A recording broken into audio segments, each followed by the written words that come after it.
शांति। आज 2 सितंबर 2023 की बाबा की साकार मुरली है। मुरली के महावाक्य हैं, मीठे बच्चे अभी तुम्हारी ज्योति जगी है। ज्योति जगना अर्थात बृहस्पति की दशा बैठना। बृहस्पति की दशा बैठने से तुम विश्व के मालिक बन जाते हो। प्रश्न है, सतयुग में हर घर की विशेषता क्या होगी? कलयुग में हर घर क्या बन गए हैं? उत्तर है, सतयुग में हर घर में खुशियाँ होंगी, सबकी ज्योति जगी हुई होगी। कलयुग में तो घर घर में गमी चिंता है, हर घर में अंधियारा है। आत्मा की ज्योति उझाई हुई है। बाप आए हैं अपनी ज्योति से सबकी ज्योति जगाने, जिससे फिर घर घर में दिवाली होगी। गीत है, माताओं माता। ओम शांति। बच्चों ने माँ की महिमा सुनी। यूँ वास्तव में उपमा तो एक की ही होती है। माँ को भी जगत अम्बा बनाने वाला, जन्म देने वाला फिर भी कोई और है। ऐसी माँ को भी जन्म किसने दिया? कहेंगे पतित पावन परमपिता परमात्मा शिव ने दिया। फिर भी महिमा हो जाती है एक ही ज्ञान सागर पतित पावन परम पिता परमात्मा शिव के। वह बैठ बच्चों को अपना और अपनी रचना के आदि मध्य अंत का और पतितों को पावन बनाने का राज समझाते हैं। यह तो बच्चे समझ गए हैं। इस समय पतित राज्य है, जिसको रावण राज्य कहा जाता है। अभी दशहरा आता है ना, यह तो समझाया गया है। यह सब अंधश्रद्धा के उत्सव हैं। ऐसे तो कोई है नहीं कि एक रावण था, लंका थी। लंका सिलोन को कहा जाता है। दिखाते हैं वहाँ सागर पर बंदरों ने पुल बनाई। वास्तव में यह सब है दंत कथाएं। ऐसे तो है नहीं कि 10 शीश वाला कोई रावण था, लंका में राज्य करता था। फिर तो उनकी एफिजी लंका में ही जलानी चाहिए। रावण को जलाने का भारत में ही रिवाज है और कोई जगह नहीं जलाते। अखबार में भी यहाँ के लिए ही पड़ता है। सबसे शास्त्रीय उत्सव मैसूर का महाराजा मनाते हैं। उनका शायद इस दंत कथा से प्रेम दिखाई पड़ता है। अब इस पर समझाना तुम बच्चों का काम है। इफिजी तो दुश्मन का बनाकर जलाया जाता है, जैसे आगे हिटलर का इफिजी बनाकर जलाते थे। दुश्मन तो बहुतों के होते हैं। अब रावण किसका दुश्मन था? भारतवासियों का दुश्मन था। परंतु दुश्मन को भी एक बार जलाया जाता है। ऐसे तो कोई भी नहीं करते जो हर वर्ष दुश्मन का इफिजी यानी भूत बनाकर जलाते। दुश्मन का इफिजी तो बनाते हैं, परंतु वर्ष वर्ष तो नहीं जलाते। यह रावण फिर कौन है, जिसका भारत में बहुत समय से 10 शीश वाला इफिजी बनाकर जलाते रहते हैं? यह दुश्मन कब से हुआ है जो मरता ही नहीं? आखिर खत्म होगा या सदैव रहेगा ही? तुम बच्चे जानते हो भारत ही पवित्र था, फिर भारत को ही रावण ने अपवित्र बनाया है। अभी रावण राज्य है। अगर लंका का राजा था तो रानी भी होगी।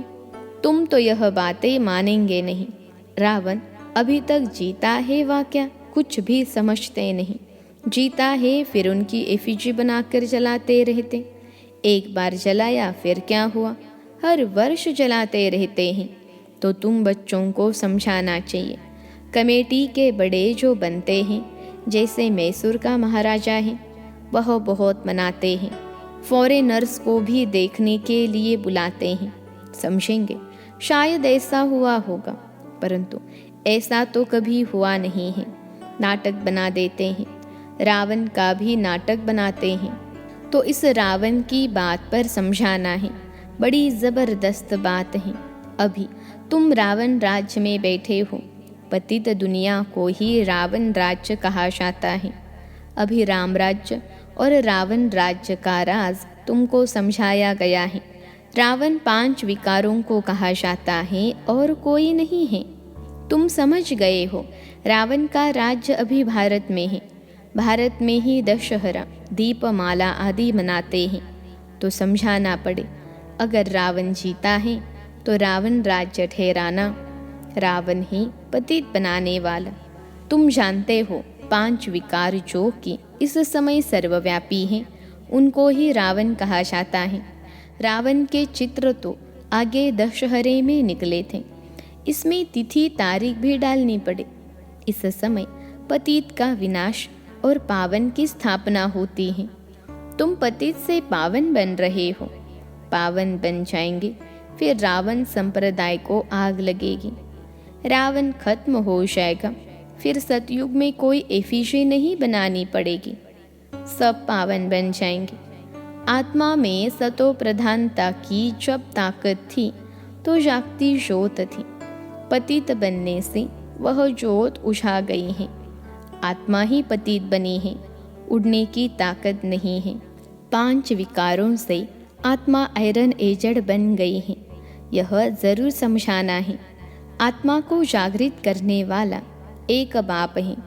यह तो सब कहते हैं ज्योति स्वरूप परमपिता परमात्मा आएगा। अब ज्योति स्वरूप तो तुम आत्मा भी हो, परमपिता परमात्मा भी ज्योति स्वरूप है।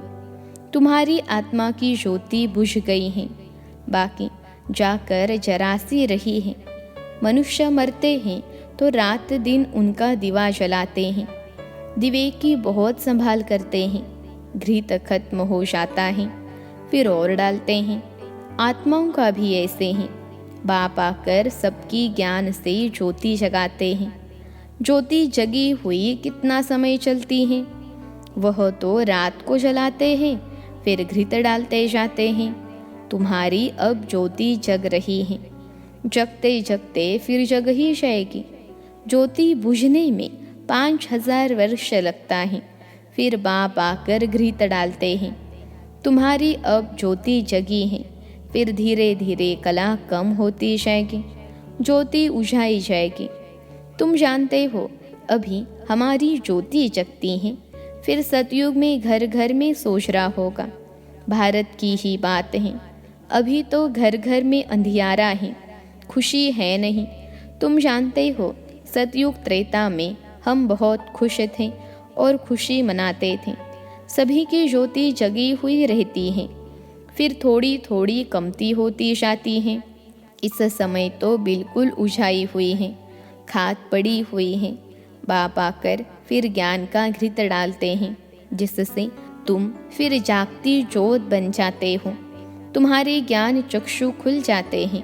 तुम जानते हो अभी हमारी सारी काया खलास हो गई है, राहु का ग्रहण लग गया है। तुमको काला होने में कितना समय लगता है? शुरू से लेकर थोड़ा थोड़ा होते, फिर माया का प्रवेश होने से ही बहुत काले बन जाते हो।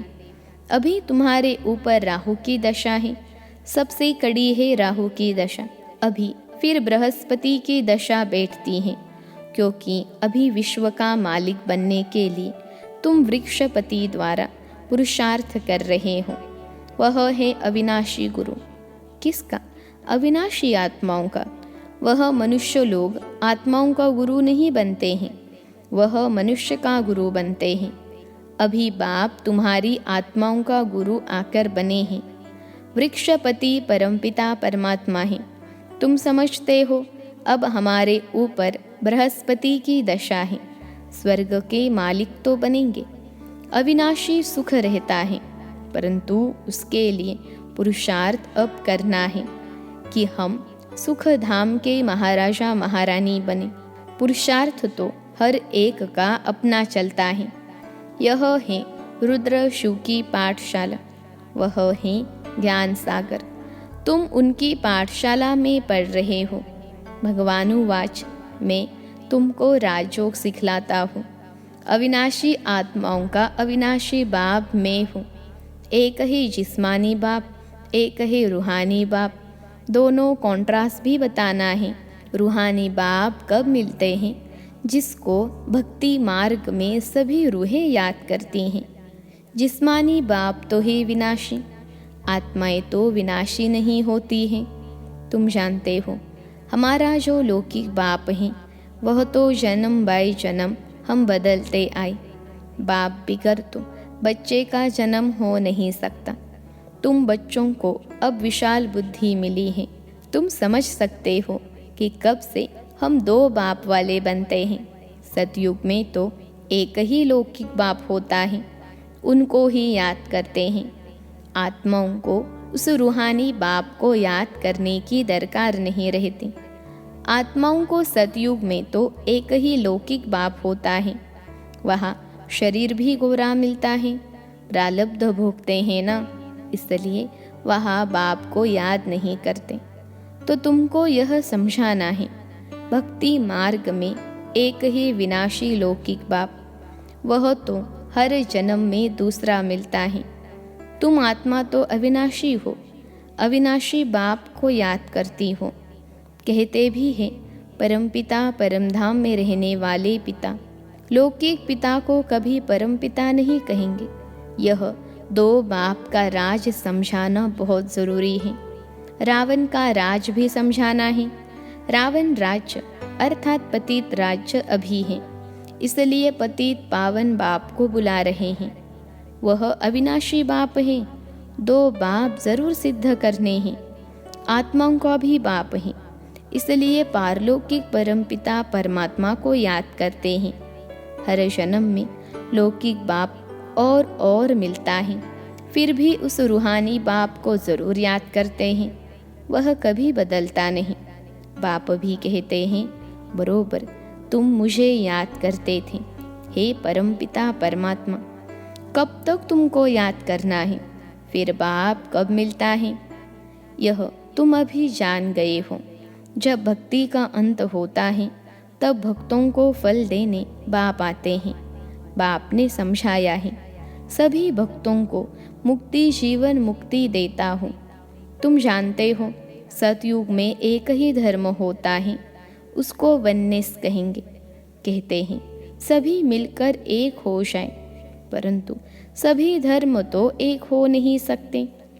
जब एक राज्य हो जाता है तो पवित्रता सुख शांति रहती है। भारत में राम राज्य था जरूर, अभी यह रावण राज्य है, इसलिए रावण को जलाते रहते हैं। तो दो बाप का राज समझाने से झट समझ जाएंगे, अविनाशी बाप तो जरूर है। नई दुनिया रचने वाला बाप ही है। नई दुनिया में बरोबर देवी देवताएं ही थे। फिर वही दुनिया नई से पुरानी होती है। नई दुनिया में कितने जन्म लेते, पुरानी दुनिया में कितने जन्म लेते, यह तुम जानते हो। ऐसे भी नहीं कि 84 जन्मों के आधा होने चाहिए। 42 जन्म पुरानी दुनिया में, 42 जन्म नई दुनिया में नहीं। भारतवासियों की आयु पहले 100 वर्ष 125 वर्ष थी, अभी तो 40-50 वर्ष भी मुश्किल चलती हैं। तो आधा आधा हो न सके, 84 जन्मों का हिसाब तो चाहिए ना। बाप कहते हैं तुम्हारा 84 जन्मों का चक्र अब पूरा हुआ, तुम नहीं जानते हो, हम समझाते हैं। 84 जन्मों का राज सिवाय परमपिता परमात्मा के और कोई समझा न सके। तुम बाप से सुनकर खुश होते हो और फिर नई दुनिया के लिए पुरुषार्थ करते हो। अब यह बच्चों को सिद्ध कर बताना है कि हम अभी बेहद के पारलौकिक बाप से बेहद का वर्षा ले रहे हैं। वह बाप आते ही तब हैं जब स्वर्ग की स्थापना करते हैं। उनको कहा ही जाता है हेवनली गॉड फादर। जब नए घर की स्थापना होती है तब पुराने घर को तोड़ा जाता है। लिखा हुआ भी है स्थापना फिर विनाश। स्थापना जब पूरी हो जाएगी तब विनाश होगा। स्थापना करने वाला है परमपिता परमात्मा इस ब्रह्मा द्वारा। यह भी बाबा ने समझाया है। सूक्ष्म वतन वासी को तो प्रजापिता नहीं कहेंगे, वहाँ प्रजा होती नहीं, तो ज़रूर प्रजापिता ब्रह्मा यहाँ होगा। वही फिर अव्यक्त संपूर्ण बनेगा। वह तो है अव्यक्त, ज़रूर व्यक्त भी चाहिए जो फिर अव्यक्त होना है। दोनों अभी दिखाई पड़ते हैं। प्रजापिता ब्रह्मा यहाँ भी है, सूक्ष्म वतन में भी है। प्रजापिता तो यहाँ चाहिए, ज़रूर प्रजापिता ब्रह्मा के बच्चे भी यहाँ ही हैं। प्रदर्शनी में 2 बाप का राज समझाना है। कायदा तो है एक एक को अलग अलग समझाया जाता है। अब वहाँ किसको कैसे समझाएंगे? समझाने के लिए तो एकांत चाहिए। वहाँ तो बहुत हंगामा होता है। यहाँ तो तुमको 1-1.5 घंटा लग जाता है समझाने में। वहाँ इतनी भीड़ में तो समझाना बड़ा मुश्किल हो जाएगा। अनेक प्रकार के धर्म वाले हैं, कोई क्या कहेंगे कोई क्या। चुप कर तो बैठेंगे नहीं, तुम सुनाएंगे। एक लौकिक जिस्मानी बाप है, दूसरा पारलौकिक रूहानी बाप है। वह है परमपिता परमात्मा। अब ब्रह्मा द्वारा स्थापना कर रहे हैं स्वर्ग की। नरक का विनाश भी सामने खड़ा है। महाभारी लड़ाई है ना। बरोबर यह राजयोग भी है। राजाई प्राप्त करने की गीता पाठशाला है। भगवान उवाच, सभी को 2 बाप हैं।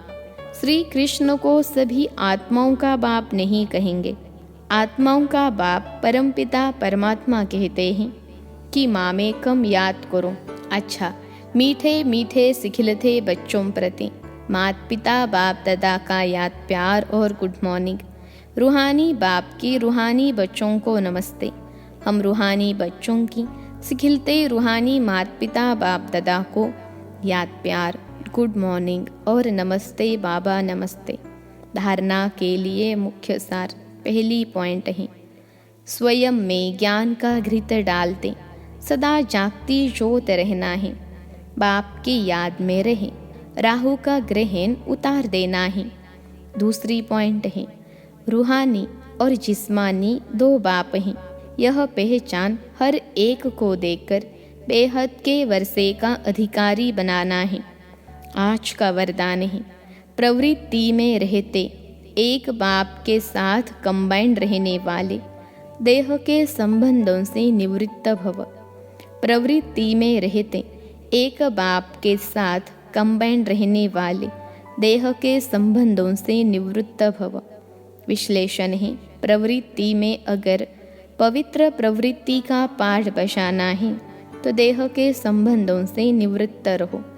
मैं पुरुष हूँ, यह स्त्री है, यह भान स्वप्न में भी नहीं आना चाहिए। आत्मा भाई भाई है तो स्त्री पुरुष कहाँ से आए? युगल तो आप और बाप हो, यह तो निमित्त मात्र सेवा अर्थ है। बाकी कंबाइंड रूप में आप और बाप हो, ऐसा समझकर चलो, तब कहेंगे हिम्मतवान विजयी आत्मा। आज का स्लोगन है, सदा संतुष्ट और सदा खुश रहने वाले ही खुश नसीब तीव्र पुरुषार्थी हैं। सदा संतुष्ट और सदा खुश रहने वाले ही खुश नसीब तीव्र पुरुषार्थी हैं। अच्छा, ओम शांति।